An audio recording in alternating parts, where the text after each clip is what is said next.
Well, we begin tonight with an exhausted police force hurting families and a city seeking answers after a weekend with violence that never seemed to end. That's right, and that violence unfortunately continued on to the work week today. In fact, it was just in the last couple of hours today that we learned that one person now is in critical condition after a shooting near Madison Avenue on County Line Road.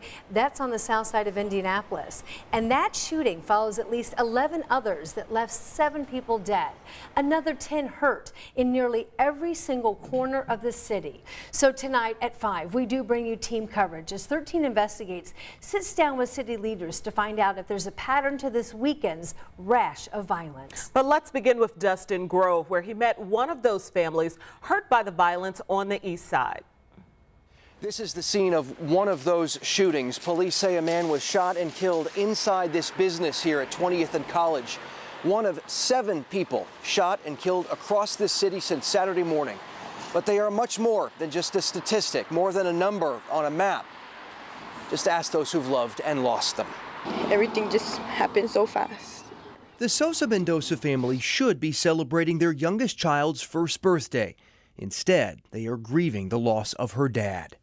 He was a great father, husband, son, and the world just turned around and just took him from us. Hector Sosa Mendoza was just 30 years old, a husband and father of 4, killed early Sunday morning in their own front yard, they say, when a disgruntled, uninvited guest crashed their daughter's party, and Hector asked him to leave. They were having a big party. I mean, the kids were running around. Everybody was having a great time. The music was going.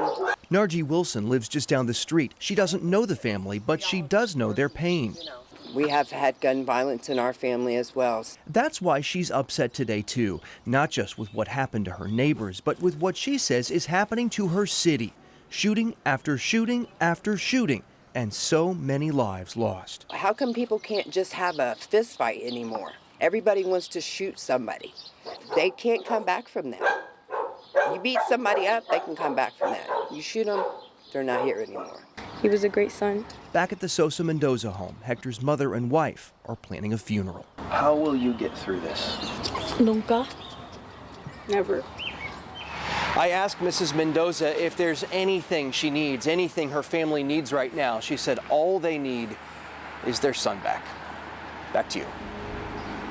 Well, our team coverage continues with 13 Investigates, Sierra Putman. And Sierra, as we can see, these families' lives forever change. You actually met with city leaders, and they're trying to find answers to what's happening.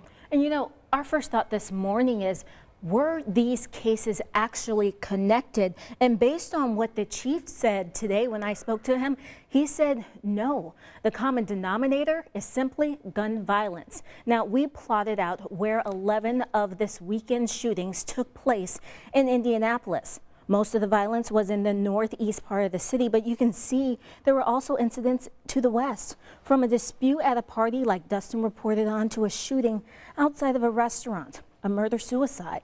IMPD Chief Randall Taylor says there were also a handful of robberies, but even those don't seem to be related. IMPD stats show non-fatal shooting incidents are actually down by nearly 20% compared to this time last year.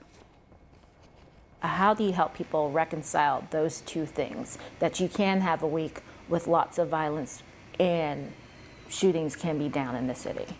Well, you know, we've been fortunate lately. Murders, those numbers have been down, and we want to continue that trend downward.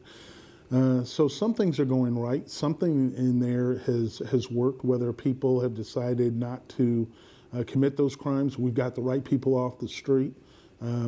It's disappointing when we have a weekend like this because we had been seeing this trend move in the right direction.